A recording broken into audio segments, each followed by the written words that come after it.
Olivier Pastré, membre du Cercle des économistes, donc professeur d'économie, quel regard vous portez là-dessus? Quels sont les engrais dont une PME a besoin pour bien grandir? Il y en a 10. Moi, j'en ai un peu marre du franco-pessimisme ambiant. Je suis extrêmement optimiste, jamais été aussi optimiste si on respecte un certain nombre de règles. Et pour ça, je vais vous donner 10 commandements en moins de 3 minutes. Je dis ça pour Jean-Paul Paulin, qui est le moins cultivé des membres du Cercle des économistes. Je me suis calé sur les 10 commandements du Deutéronome que tu as lu il n'y a pas longtemps. Alors, d'abord, 5 commandements sur ce qu'il ne faut pas faire. Tu ne confondras pas les ETI et les TPE. Parce que c'est vraiment des choux et des carottes. Les PME, ça n'existe pas. Il y a des ETI qui ont des problèmes de financement, il n'y en a pas assez en France. Mais le vrai problème, c'est les entreprises en création, dans le secteur de l'immatériel ou dans le secteur des nouvelles technologies.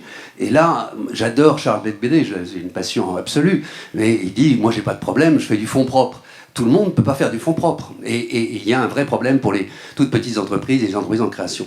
Deuxième commandement, tu n'empêcheras pas les assureurs d'investir dans les fonds propres des entreprises. Or, la règle actuelle, Solvency II, interdit en gros aux assureurs de le faire. Troisième commandement, tu n'interdiras pas aux banques de financer les PME. Or, les règles qui sont en cours de discussion, ça s'appelle BAL 2, elles sont en train d'interdire aux banques de financer les PME. Quatrième commandement, tu ne créeras pas les triangles des Bermudes boursiers. On est en train de faire un truc complètement zarbi à Bruxelles, qui s'appelle la MIFID, qui va développer toutes les formes de marché sans contrôle. Si on faisait des marchés financiers contrôlés, je pense que ça serait plus efficace pour le financement des PME. Cinquième commandement, tu ne feras pas des PME les banquiers du Trésor. Et là, je me tourne, je ne sais pas où il est, vers Jean-Hervé Lorenzi, qui est le patron de la commission des délais de paiement. L'État se fait financer par les PME via les délais de paiement. Là-dessus, il y a des réformes à faire très rapidement. Voilà pour ce qu'il faut... Pour la partie arrêter les conneries. Maintenant, qu'est-ce qu'il faut faire? 5 commandements. 1, tu simplifieras les procédures administratives. Il y a 300 aides aux entreprises en France. Comment voulez-vous qu'un patron de PME puisse s'y retrouver là-dedans? Tu pérenniseras le crédit d'impôt recherche. Il faut inscrire la stabilité fiscale dans la Constitution.